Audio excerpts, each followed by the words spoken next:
Hi, welcome back to Kids Club. Today, we're going to start a new month. We're learning about cooperation. Working together. So I hope you're going to enjoy this month of lessons and just learn a whole lot about things that we can do together as God's people.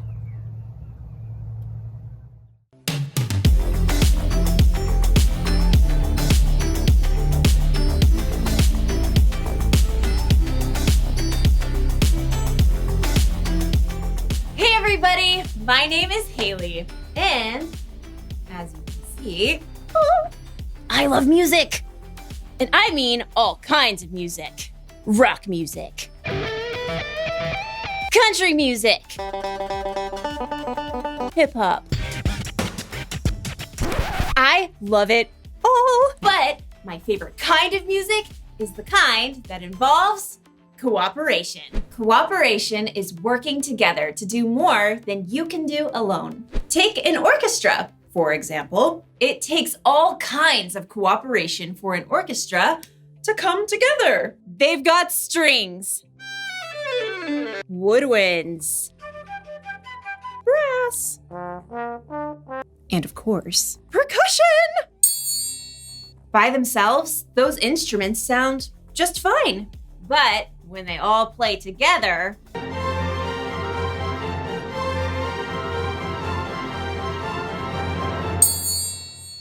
they really make some noise. And music isn't the only place where cooperation makes a difference. Cooperation shows up in sports, at school, at home, and, as we'll see in today's story, in tent building.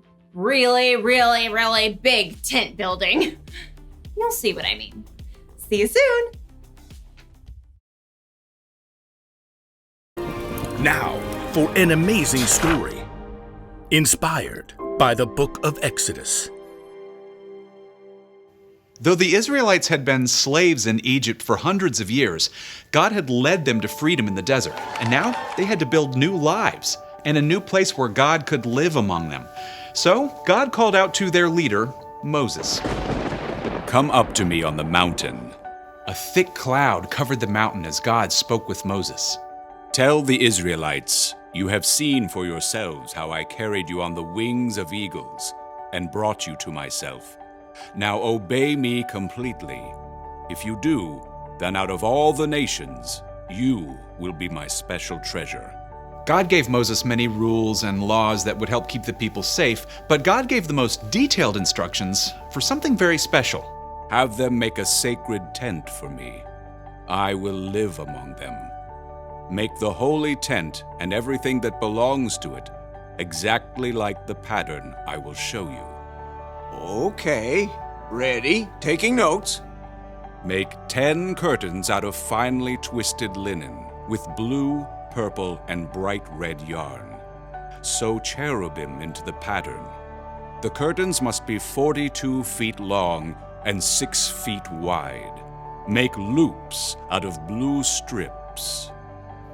Moses' head must have spun as God gave him very complicated blueprints for a beautiful tent, for all the things that would go inside the tent, and for the elaborate robes the priests would wear. Curtains, lampstands, bowls, altars, incense, robes. God, I don't even know where to start. God knew Moses couldn't take on this huge job alone. In fact, God already had it covered. Phew. After Moses had heard all of God's instructions, he came down the mountain and told his assistant Joshua, Gather all the people. On it. God is going to make a home right here among us. We'll build an epic, amazing, ginormous tent for God. Who wants to volunteer? Maybe you should be a little more specific.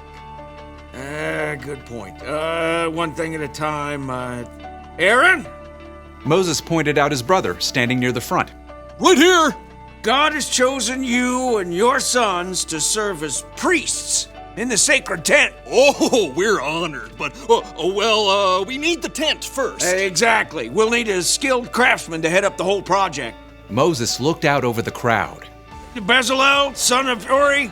The names spread through the vast crowd, and in moments, a young man with bright eyes and strong hands leapt off a rock and came forward.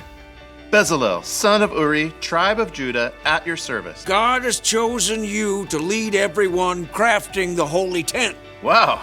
Okay.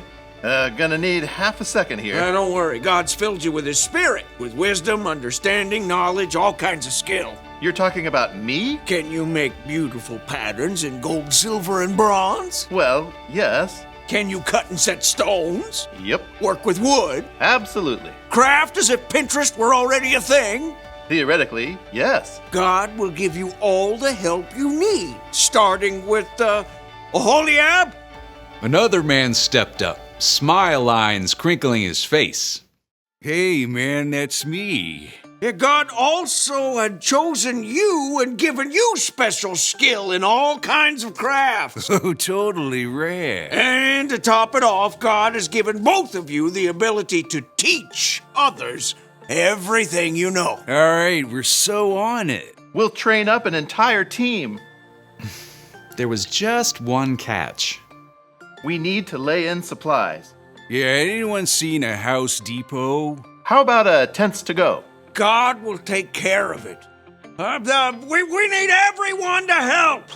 Please bring an offering for the Lord from what you have. Quickly, people came forward to give to the work of the holy tent. Take these gold earrings and this necklace. I can haul in loads of acacia wood on my donkey. I've been saving this purple yarn. I picked the olives for this olive oil. In fact, the people had brought so much, the workers couldn't use it all. Stop! Please, we have more than enough. So under the guidance of Bezalel and Oholiab, a team of men and women stepped up to create the tent. They carved tables and altars and curtain bases. They crafted golden lampstands and bronze bowls. They spun and wove yards and yards of bright-colored linen curtains. They sewed special robes for the priests and compounded beautiful incense to burn on the altar.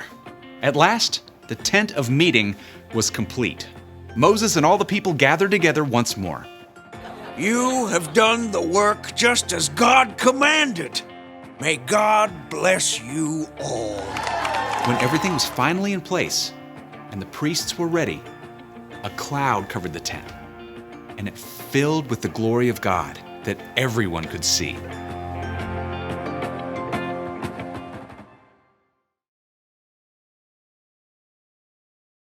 When the Israelites were wandering in the desert, God asked them to build a big tent. A tent we now call the tabernacle, where people could worship God and where God could live. Oops. You heard that right.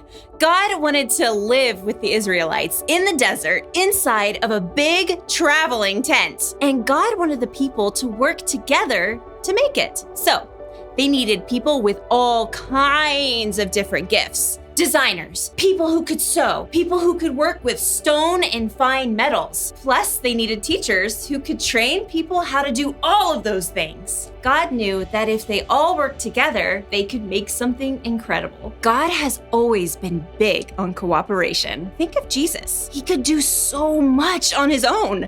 He could work miracles, and yet he chose to work together with a unique group of 12 disciples as he traveled and he taught. God wanted them to work together. And guess what? God wants us to work together too. You see, we are all unique. We all have things we're good at. We could be good at sports, or good at math, or good at coming up with stories. We could be hard workers, or good at solving problems. And by ourselves, we could do just fine. But when we work together, when we use our gifts with the gifts of other people, then we can really make some noise.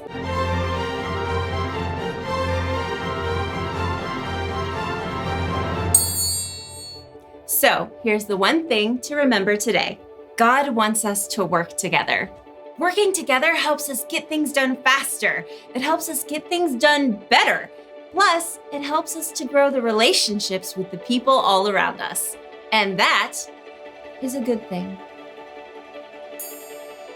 Thought we could use a pig finish. I'll see you next time!